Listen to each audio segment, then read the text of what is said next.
Very good morning बच्चों हम chapter कर रहे थे कैश बुक में हम इलस्ट्रेशन कर चुके थे 8th का ए पार्ट। आज हम नेक्स्ट इलस्ट्रेशन करेंगे 8th का बी पार्ट। देखना उसमें क्या क्या चीज़ें आ रही हैं। एक ही कुछ नई चीज़ आ रही है, बाकी कुछ भी नहीं है इसके अंदर। देखना बच्चे, आपको बनानी है फिर से कैश बुक बनानी है इसके अंदर, ठीक है, और डबल कॉलम कैश बुक ही बनानी है। Prepare 2 column cash book from the following transaction. तो देखना, सेंटर की लाइन को डबल, आपको पता है यहां से 2 कॉलम, एक कैश का और एक बैंक का, एक एलएफ और वाउचर नंबर का, और स्टार्टिंग से डेट का बचा हुआ particular, date, particular, voucher number, LF, cash and bank. ठीक है, यहां आप स्टार्ट करोगे cash book, date, particular, voucher number, LF, cash, bank, date, particular, voucher number, LF, cash and bank. अब सबसे पहले हम देखते हैं कौन से मंथ की कैश बुक बनानी है। तो देखो, जून के मंथ की है, तो 1 जून को आपके पास कैश और बैंक का बैलेंस होगा। कैश का तो हमेशा डेबिट बैलेंस होता है, तो कैश इन हैंड, ठीक है, मतलब हमारे पास कैश इन हैंड मतलब बैलेंस ऑफ कैश, और कैश का हमेशा डेबिट बैलेंस होता है, यहीं से स्टार्ट होता है। टू बैलेंस ब्रॉट डाउन, कितना दिया हुआ है 28, लेकिन बैंक का ये साइड भी ज्यादा हो सकता है, ये भी। अगर कैश एट बैंक लिखा हुआ है इसका मतलब बैंक बैलेंस, बैंक का बैलेंस मेरी असेट है, असेट का डेबिट बैलेंस यहाँ आएगा। अगर बैंक ओवरड्राफ्ट लिखा हुआ है तो बैंक ओवरड्राफ्ट होता है extra withdrawing from the account of bank, फालतू पैसे निकाले हुए हैं तो वो हमें पैसे बैंक को वापस करने पड़ते हैं, तो वो हमारी लाइबिलिटी होती है। लाइबिलिटी का क्रेडिट बैलेंस तो वो यहाँ से स्टार्ट होता है। तो इस बार ओवरड्राफ्ट नहीं लिखा हुआ, cash at bank, cash at bank, bank में हमारा इतना कैश है मतलब बैंक का बैलेंस, बैंक का बैलेंस मेरी असेट, असेट का डेबिट बैलेंस, ठीक है। तो कितना है आपके पास बैंक का बैलेंस 7, तो कैश का बैलेंस कैश में, बैंक का बैलेंस बैंक में, कैश का बैलेंस में मेरी असेट है, बैंक का बैलेंस में मेरी असेट है। नेक्स्ट, अब उसके बाद आपको करना है 10th जून की एंट्री। 10th जून की एंट्री से पहले एक बार मेरी यहाँ पे देखना, इसको मुझे आपको इससे, इस एंट्री को करने से पहले बिल्स ऑफ एक्सचेंज का कुछ मीनिंग बताना पड़ेगा।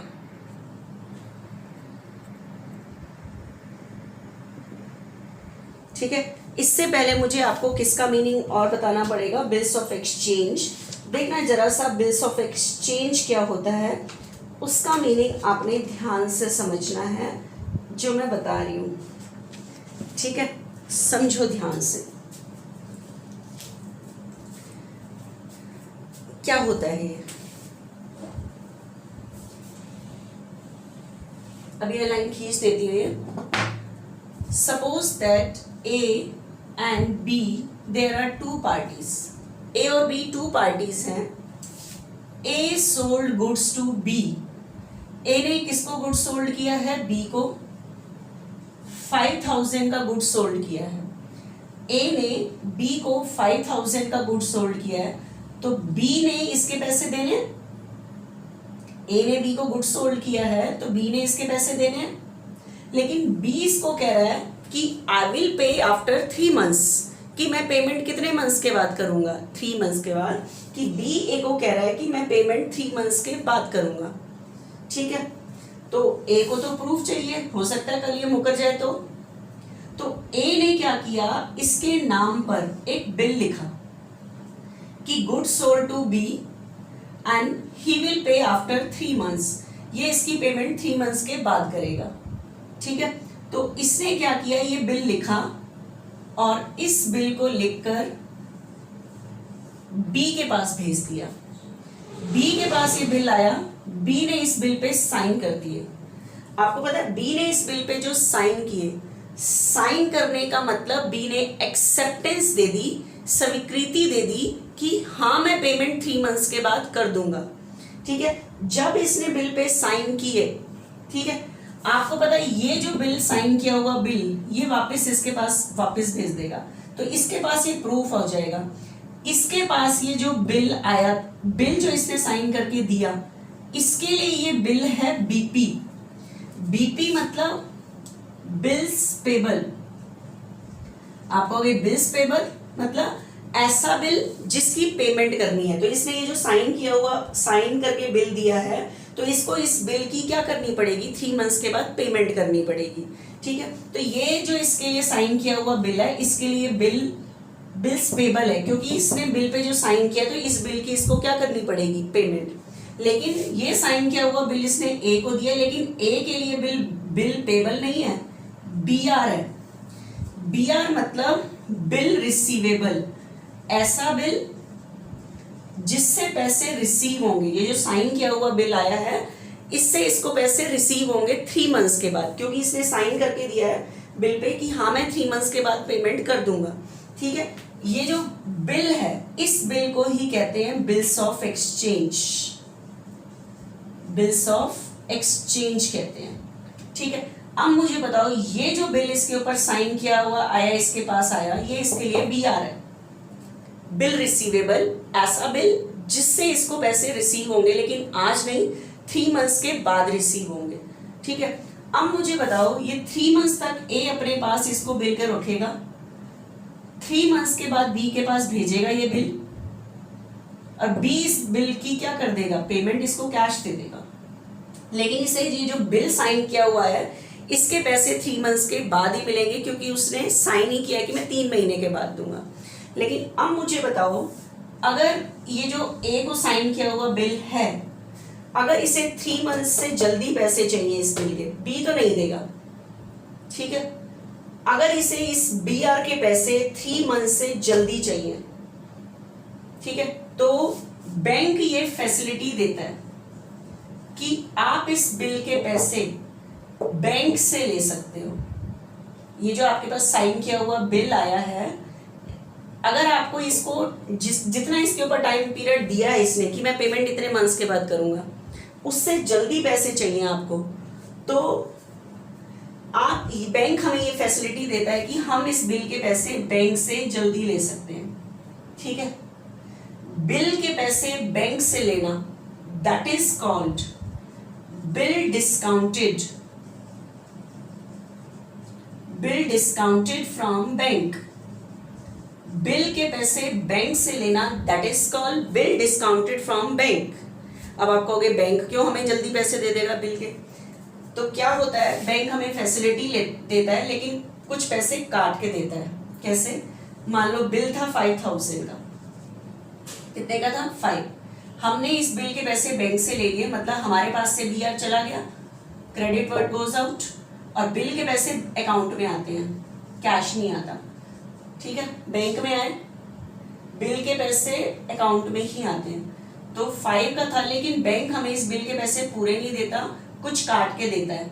मान लो बैंक ने हमें दिए 4800, बिल था 5000 का, बैंक ने हमें पैसे दिए 48, तो 200 जो कम हमें दिए, ये हमारे लिए एक्सपेंस है बिल के पैसे जल्दी लेने का।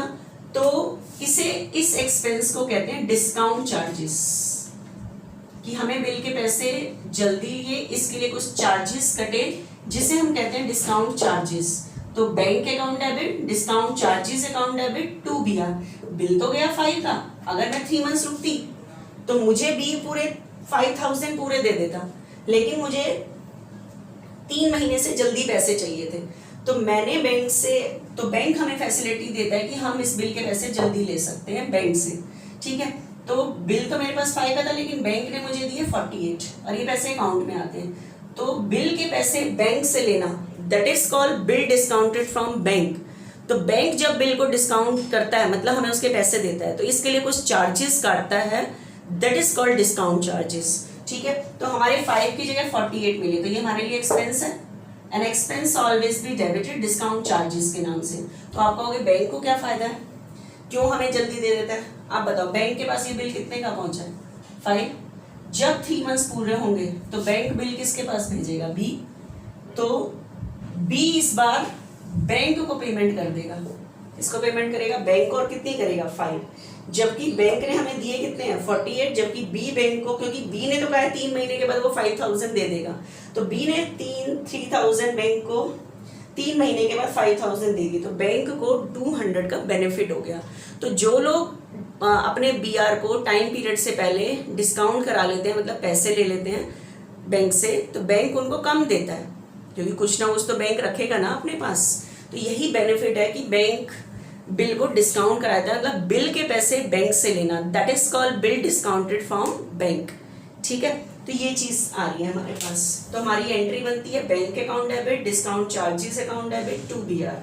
ठीक है, मतलब हमारे पास से बीआर चला जाता है। ठीक है, बिल्स ऑफ एक्सचेंज कहते हैं बीआर को। किसको चेक कहते हैं? बीआर को। तो देखना एक बार, ये मेरा पूरा फॉर्मेट ही मिट गया।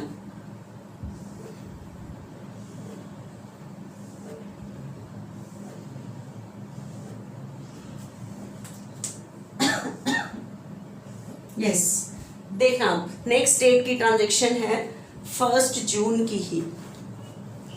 ठीक है, 1 जून की ट्रांजैक्शन है discounted A bills of exchange. Bills of exchange मतलब जो हमारे पास साइन किया हुआ बीआर आया हुआ है, बिल रिसीवेबल, ऐसा बिल जिससे हमें पैसे रिसीव होंगे, हमने उसको डिस्काउंट कराया है, कह रहा है लिखा हुआ discounted the bill. Bill discounted का मतलब होता है बिल के पैसे बैंक से लेना। ठीक है, बिल्स ऑफ एक्सचेंज को कहते हैं बीआर। बिल के पैसे बैंक के लेते टाइम क्या होता है, हमारे पास जो बीआर है वो चला जाता है। बीआर है 5000 का, और हमने इसको डिस्काउंट कराया है बैंक से 1% पे, मतलब बिल जो 5000 का है 1% डिस्काउंट। डिस्काउंट मतलब इतने डिस्काउंट चार्जेस कटेंगे, तो 5000 पर 50 डिस्काउंट चार्जेस कटेंगे। तो बताओ बैंक हमें कितने पैसे देगा? 4950। तो हमारे अकाउंट में जो पैसे आएंगे वो आएंगे 4950। ठीक है, तो कितने डिस्काउंट चार्जेस कटे? 50। तो ये हमारे लिए एक्सपेंस है। N expense always be debited. किस नाम से एक्सपेंस को डेबिट करोगे? डिस्काउंट चार्जेस के नाम से। तो अब मुझे बताओ एंट्री क्या होगी? कैश बुक सिर्फ कैश और बैंक की इंफॉर्मेशन देती है, तो बताओ आपके पास कैश आ रहा है या बैंक में आ रहा है? बैंक में। कैश डेबिट हो रहा है या बैंक? बैंक। बैंक कितने से डेबिट हो रहा है? 4950 से। तो बैंक के डेबिट में एंट्री का अपोजिट है टू बीआर। ठीक है, तो 1 जून की ये एंट्री थी, ये एंट्री हो गई। डिस्काउंट चार्ज अगर नीचे जर्नल एंट्री करने को कहता है तो discount charges account debit to BR 50 से एंट्री नीचे हो जाएगी।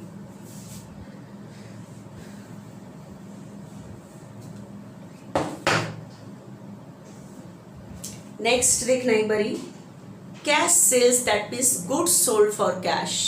तो एंट्री होगी cash account debit to sales. Cash account debit to sales, तो कैश एंट्री में डेबिट हो रहा है, तो कैश के डेबिट में 6000 एंट्री का अपोजिट टू सेल्स। डेट लिख लेना बच्चों जो भी है। उसके बाद है paid into bank. Paid into bank that means deposited into bank. Bank में डिपॉजिट किए, तो बैंक में डिपॉजिट करने की एंट्री है bank account debit to cash. Bank account debit to cash. तो बताओ आपको एंट्री में बैंक यूज हो रहा है या कैश? क्या यूज हो रहा है? एंट्री में बैंक यूज हो रहा है या कैश? दोनों।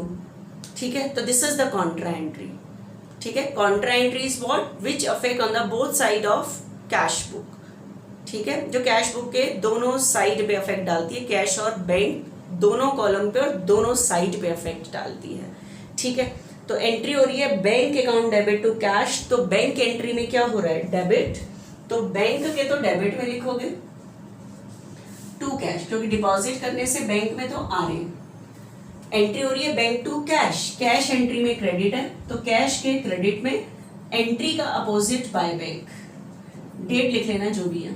एलएफ वाले कॉलम में कॉन्ट्रा एंट्री लिख लेना। Next, paid rent. रेंट पे करना हमारे लिए expense. An expense always be debited. तो एंट्री होगी rent account debit to cash, rent account debit to cash, तो कैश के क्रेडिट में by rent. Next bank charges, bank charges होता है तो बैंक हमें फैसिलिटी प्रोवाइड करता है, इसके लिए बहुत सारे चार्जेस लेता है, that is called bank charges. तो लेकिन बैंक हमसे ये चार्जेस कभी भी कैश नहीं मंगाता, हमारे अकाउंट से काटता है, तो कैश नहीं जाएगा अकाउंट से जाएगा, तो कैश को क्रेडिट नहीं करेंगे बैंक को, तो एंट्री होगी bank charges account debit to bank. तो बैंक एंट्री में क्रेडिट हो रहा है तो बैंक के क्रेडिट में 100, एंट्री का अपोजिट होगा बैंक चार्जेस।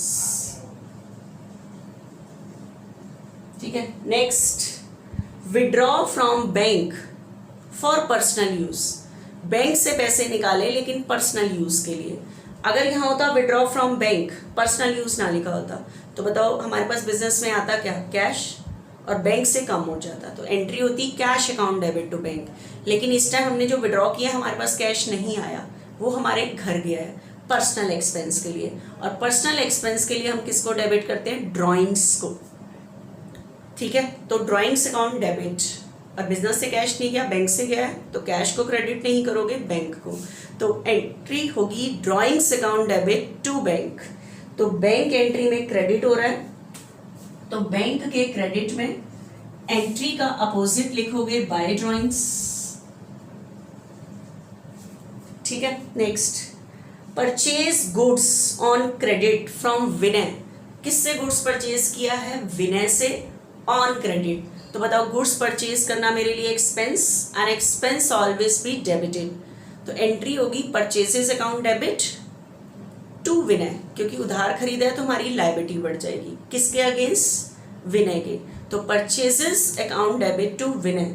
तो बताओ आपकी एंट्री में कैश यूज हो रहा है या बैंक, कुछ भी नहीं, तो एंट्री में ना कैश है ना बैंक है, तो जिस एंट्री से ना कैश पे अफेक्ट पड़ रहा है ना बैंक से अफेक्ट पड़ रहा है, तो not affected, this transaction not recorded in cash book. ठीक है, अब मैं किसी भी सम में बैलेंस नहीं निकालूंगी, सिर्फ ऐसे रिकॉर्ड करके बैलेंस जैसे निकालते हैं, दोनों साइड का कैश का टोटल करना, कैश का तो हमेशा यही साइड ज़्यादा होता है, बैंक का बैलेंस निकालते टाइम देख लेना ये साइड ज़्यादा है तो पहले यहाँ लिखना, फिर इतना टोटल यहाँ लिखना, बैलेंस निकालना, और ये बैलेंस डेबिट में आ जाएगा ब्रॉट डाउन करके। अगर बैंक का ये साइड ज़्यादा है तो पहले यहाँ लिखना, उसके बाद यहाँ लिखना, इसमें से यहाँ तक का टोटल माइनस करना, तो ये बैलेंस आएगा टू बैलेंस कैरिड डाउन, और उस साइड लिखना जो साइड ज़्यादा होगा, जिसे ओवरड्राफ्ट बैलेंस कहते हैं, बाय बैलेंस ब्रॉट डाउन। तो बैंक का कोई भी साइड ज़्यादा हो सकता है, तो बैलेंस ध्यान से निकालना। मैंने 8th के ए में मतलब बैलेंस निकालना बता दिया है अच्छे से। अब बैलेंस निकालने आता है तो मैं सिर्फ ट्रांजेक्शन को रिकॉर्ड करूँगी, हर सम में मैं नहीं निकालूंगी, बैलेंस निकालना मैंने आपको बता दिया है। मंथ के एंड में कैश बुक क्लोज करते हैं, मंथ के एंड में हम जो बैलेंस लिखते हैं उसको कहते हैं कैरी डाउन करके, मतलब आगे ले जाओ, और लिखते हैं नेक्स्ट मंथ की फर्स्ट डेट को टू बैलेंस ब्रॉट डाउन करके। ठीक है।